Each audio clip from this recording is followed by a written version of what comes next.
काय ते कळत नाही, कारण यांना सगळा डेटा माहिती असतो शेतीमधला.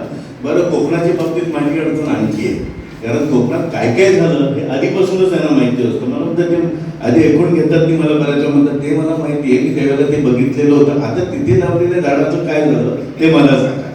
अशा पद्धतीने त्यांचं बोलणं असतं.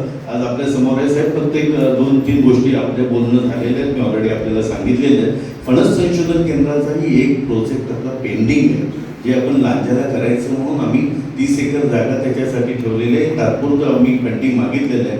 आपला शब्द म्हणजे मी काय सांगायची गरज नाही, आपण एक शब्द टाकला तर ते फणस संशोधन केंद्राने समाजाची मागणी आहे, जे दुर्लक्षित पिकं आपले त्याच्यावरती काम होऊ शकू. आणि जसं नागपाई साहेब बोलायचे ह्या लाल मातीत वाढलेला, तसा लाल मातीत वाढलेला एक गुणवरून नक्की ते झालं तर आणखी पुढे जाऊ शकेल. एवढं पुढे टाइम्स डिजिटलला लाईक करा, शेअर करा, सबस्क्राईब करा आणि बेल आयकॉन दाबायला विसरू नका. Times digital.